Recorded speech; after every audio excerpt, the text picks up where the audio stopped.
മുഖം സാംസ്കാരിക പ്രതിരോധ വേദിയുടെ വാഴൂർ ഏരിയയിലെ കൂട്ടായ്മ ഉദ്ഘാടനം ചെയ്തു. പ്രഭാഷകനും സാംസ്കാരിക പ്രവർത്തകനുമായ വി.കെ. സുരേഷ് ബാബു സാംസ്കാരിക സംഗമം ഇളങ്കുളത്ത് ഉദ്ഘാടനം നിർവഹിച്ചു. ഭഗവത്ഗീത എന്ന ബൈബിൾ ഖുറാനാണ് എന്ന് പറഞ്ഞായിരുന്നു അദ്ദേഹത്തിന്റെ പ്രസംഗം. എന്നുവെച്ചാൽ ഭഗവത്ഗീത എന്ന പുസ്തകം വായിക്കപ്പെടേണ്ടതാണ് എന്നാണ് ഇതിനർത്ഥമെന്നും വി.കെ. സുരേഷ് ബാബു കൂട്ടിച്ചേർത്തു. ഭഗവത്ഗീത വായിക്കപ്പെടേണ്ടതാണ് എന്ന് ഞാൻ പറഞ്ഞാൽ ആർക്കും വെറുപ്പുണ്ടോ? ഇല്ല. ഭഗവത്ഗീത വായിക്കപ്പെടേണ്ടതാണെന്ന് പറഞ്ഞാൽ ആർക്കും വെറുപ്പില്ല. എന്നാൽ ഭഗവത്ഗീത ഖുറാനാണെന്ന് പറഞ്ഞാൽ പ്രശ്നമാണ്. സത്യത്തിൽ ഖുറാൻ എന്ന വാക്കിന്റെ അർത്ഥം വായിക്കപ്പെടേണ്ടത് എന്നാണ്. ഖുറാൻ എന്ന അറബി പദത്തിനർത്ഥം വായിക്കപ്പെടേണ്ടത് എന്നാണ്. അപ്പൊ ഭഗവത്ഗീത വായിക്കപ്പെടേണ്ടത് എന്ന് തന്നെയാണ് ഭഗവത്ഗീത ഖുറാനാണെന്ന് പറഞ്ഞത്.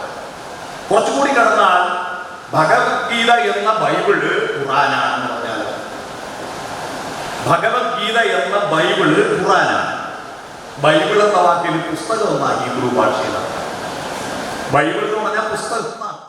മുഖം കൺവീനർ വി.പി. ശശി അധ്യക്ഷനായി. പി.എൻ. സോജൻ, ബി. ശ്രീകുമാർ, ബാലഗോപാൽ, ജിസ് ജോസഫ്, സോജൻ തുടങ്ങിയവർ പങ്കെടുത്തു. News bureau, Ponkunnam.